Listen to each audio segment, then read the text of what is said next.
Hey, everybody, welcome back to another episode of Let's Have Another Round. I'm your host, Tom Daniels, and today, just as promised, we are going to try the two West Brewing Company's IPAs currently on the market. I don't know if they're the same beer, just marketed in different cans or what, but we're going to try them today side by side and see if we can sort it out. About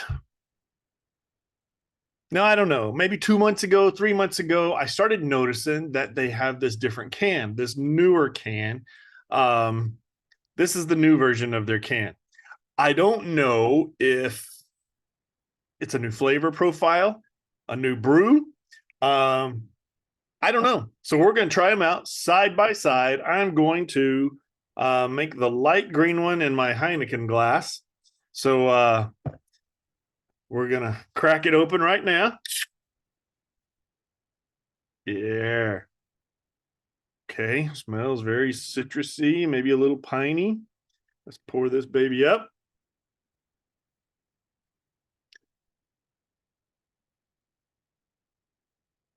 All right, there we go. That's this one. And then in my Qingdao cup, we're going to try the old school one. Far East IPA, this one is called. The other one's just called IPA. So I don't know. Let's see what we get here, right? We're going to pour them side by side, see if there's any difference in the beer, in the look, in the hop bill, whatever. Now, mind you, I'm just an amateur, right? So the brewer might tell me different. So we'll see. Finish pouring both of these up. I got a great hankering for a thirst today. So we got both of these beers lined up now. I'm going to put them side by side before I ever drink any of it. I have a little light behind them. And wow, I'm wondering if it's not exactly the same. It's let me see if I can turn my camera around here real quick. I don't know if I can catch this. No, my background is keeping that from happening. I told you guys before, I need to figure out how to do this camera thing, right? If I'm going to try to put these on YouTube, I got to know what I'm doing. And right now, just using a webcam and my Zoom software, I'm just trying it out. Now I'm looking at these beers. They're both backlit. I have a light backlighting them both, and side by side, I can honestly say that the Far East IPA looks a little darker, slightly, not a lot, but a little bit darker, and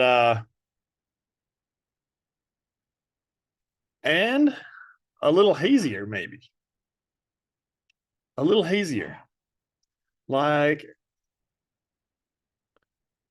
maybe there's some more hop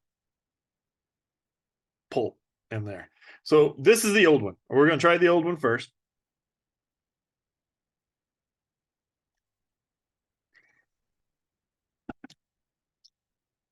Okay, piney, citrusy, quite a bit of grapefruit flavor.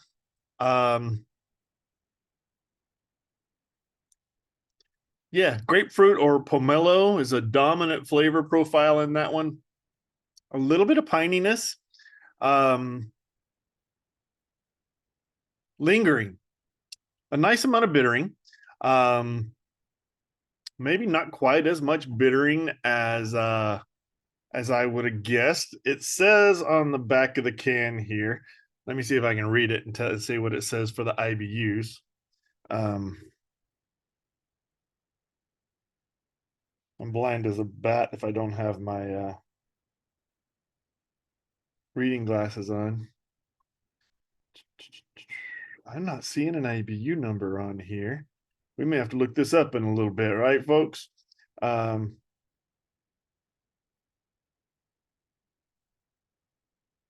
No, I see the address. I see the 6.7%. The flavor, aroma, pine, citrus, melon, passion fruit. Flavor, soft maltiness with a citrus and tropic hop-like finish. Medium mouth feel, color, orange, amber. That's exactly what I'm seeing in that one. Now let's try the newer model one. Again, I don't know if these are the same beer or not. I'm trying them out. We'll see. I may have to rate them both the same. Um, I don't know if they're labeled differently under Untapped or not. This one does seem to be a little lighter, but not much. So it could have just been the batch, right? It's not necessarily a different beer, just a different batch. But let's try it and see.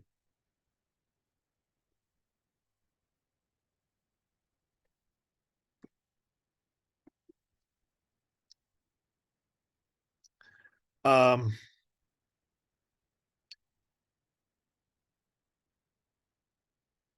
okay, try the first one again. I'm thinking that second one was not as quite as grapefruity.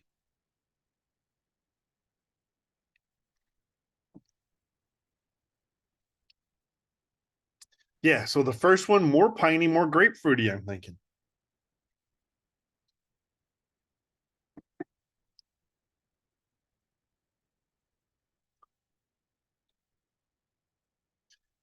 They're very similar, but I don't think they're the same. Uh, let me read the back of the can of this newer model and see what it says here. I don't have good lighting. I apologize. Pine, citrus, passion fruit. It says the same. Medium mouth feel, orange amber. It says everything is the same. Uh,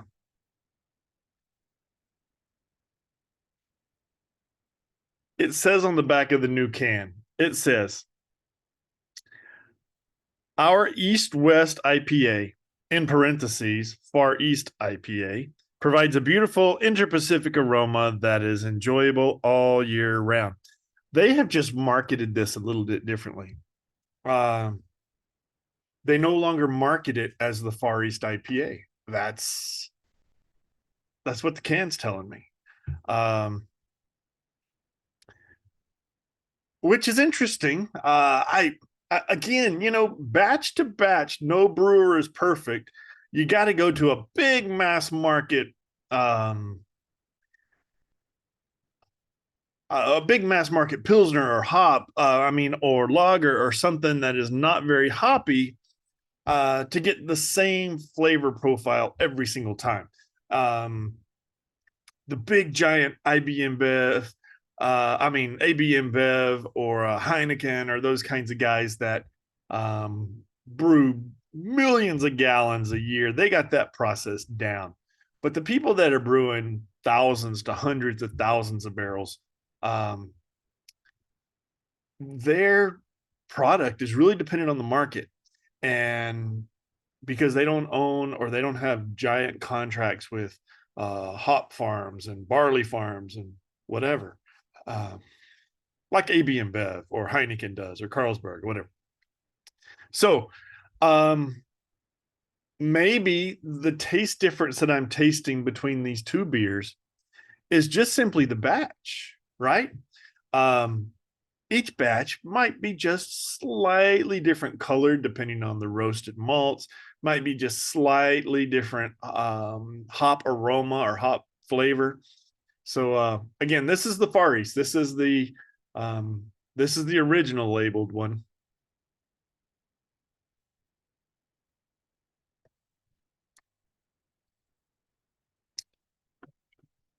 and it's delicious. You guys know me. I'm a hophead. I like hops. I like my beers bitter. Um, I jokingly say I like my beers like I like my women, right? Um, Bitter and slightly yellow. Some of you know that I'm married to a Vietnamese woman, so hey, what can I say? Uh, no, she's a good woman. I'm just joking. All right, so back to the new model. Let's try this one before I get myself in trouble on this podcast.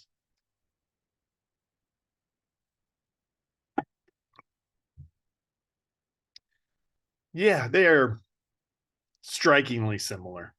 Um,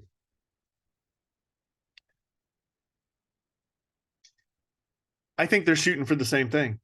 I really do. I don't think they were looking to make a new beer. I think they were just marketing it a little bit differently. And it might be because a little bit of their supply chain was disrupted a little bit. So, they're shooting for the same kind of beer. Maybe they're just indicating that this is a Southeast Asia trying to be a total Asian Pacific style beer and not just a Far East IPA. So they're changing the name. Maybe they're moving it back from the name a little bit. I think the grain bill is 100% the same. It's still a 6.7% ABV beer. They didn't change the grain bill. That would have affected what their ABV was going to turn out at. Um, so the grain bill is exactly the same. I think they are shooting for the same, if not quite identical, hop bill.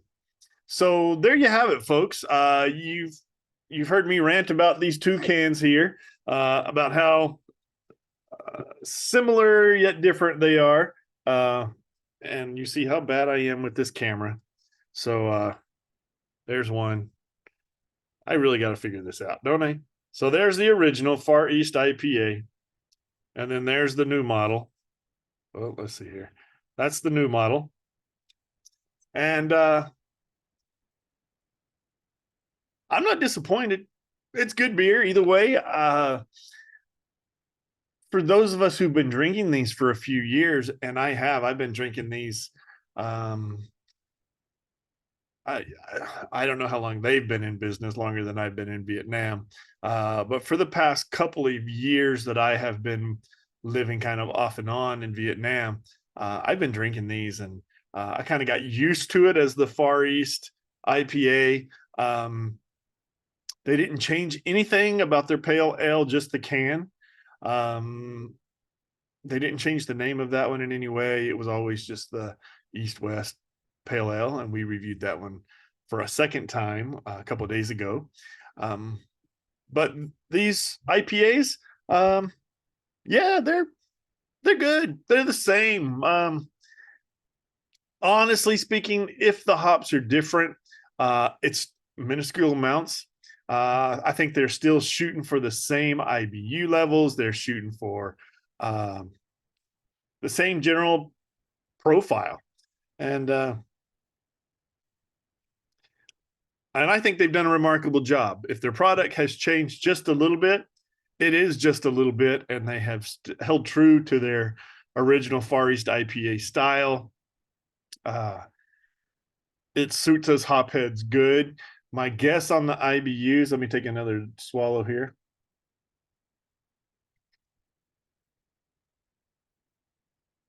And then we'll look it up. Okay. We'll look up and see what their IBUs are.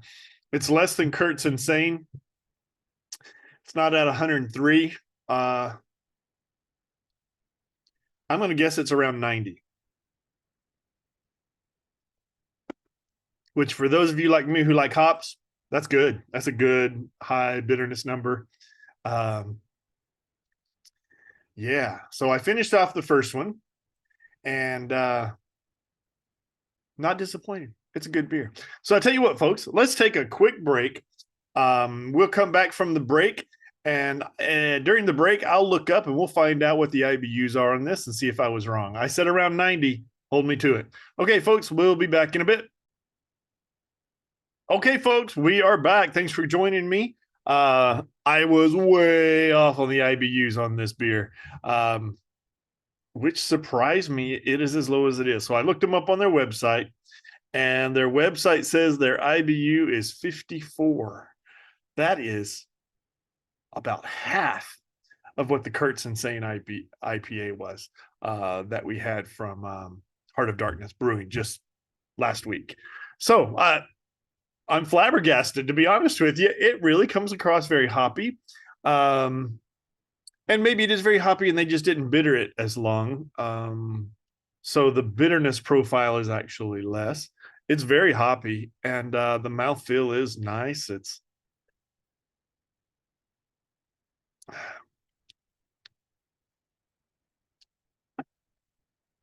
The warmer the beer gets, the more mellow it is. Um, as far as bitterness, and those tropical flavors from the hops really jump out at you. Um, Usually an IPA you want to drink fairly cold. Um, this one, having sat here for the last, I don't know how long you've been doing this, but 15, 20 minutes. Uh, it's actually better right now, just warmed up a little bit. So that's interesting. It's a very good beer. Um, I'm probably going to give it about 3.75, 3.5, 3.75. I'll think about it a little bit. Um, Bottle caps on my Untapped app. And you guys can look me up on Untapped. Um, you can find me under, let's have another round. Look for that name or that handle. You'll find me, or you can find me under Brewmaster ESQ. So look me up on Untapped. If you're a member, friend me. I post all my reviews from the beers that I drink now and that I rate. I post them on there. And if I happen to be out somewhere not doing a podcast and drinking a new beer, I'll post it on there too. Um, so I've been on there since, I was looking the other day, I've been on there since 2012. So 11 years already. Um, is that right? Yeah, I think that's right. So I've been on there a long time. And as I was mentioning the last time, I really enjoy the app. That is my go-to social networking app. And let me pull up my profile. I joined September 27th, 2012, and I was drinking at Hollingshead's Deli 5 days a week there, and probably put on way too much weight when I was doing that, but best group of people I've ever been around in my life. So made lots of friends there, lifelong friends, not just friends you call your friends because you have a few beers with them. People I will love till the day I die. There's a good crowd of people there at Hollingshead's Deli in Orange, California. And if you're ever in Orange County, California, that is the go-to place. Um, Michael and his wife Ariel are running the place now. I inherited it from his father, who inherited it from his father. It is a family-run business. They are closed on Sundays. They're good people. They go to church on Sunday. They're closed. They spend family time. Holidays are off. They spend family time. But they're open. It's a big medical complex area there, so they're open to people that work in the area all during the week, during the regular work days and work hours. It's a great place to have a lunch, a great place to have a beer after work, etc. So anyway, this was not a paid promotion for them. They're just my friends. I love those guys to death, and they've done a great thing there since 1963. So anyway, if you're ever in Orange, California, you got to check out Hollingshead's Deli. So, well, folks, we're not going to rant about politics or religion or social event things today. We were just going to try these two beers. And you see, my last one is almost gone. I'm going to finish it off and we're going to call it a day. I appreciate you joining me as we reviewed the East West IPA, formerly known as the East West Far East IPA. Clearly, it's just a new marketing label for them. They've dropped the Far East name, and they're just sticking to it's a straight IPA from their company. And good for them. It's a good beer. I'm glad they haven't changed the flavor profile. If their supply chain has changed a little bit, maybe that explains a few things. I don't know that that's the case, but they haven't changed their flavor profile. It's really very good. And I will continue to drink their beers. The pale ale was very good. This IPA is super. And, they make a Pilsner. They make Hefeweizen that's readily available all across town. So I'll look for some of their other beers. We'll rate them, talk about them, what we like, what we dislike. But this one's a winner, and at 6.7%, I've had two. I'm not drunk. My kid's going to come home from school here in a few minutes, and daddy can still play with him. So nobody needs a beer that's going to put you on the sofa all evening. So let's finish this one off. That's a winner, folks. So thanks for joining me. Again, I am Tom Daniels, and this is Let's Have Another Round. And I look forward to seeing you on our next review. Thanks again, and y'all take care. Bye-bye.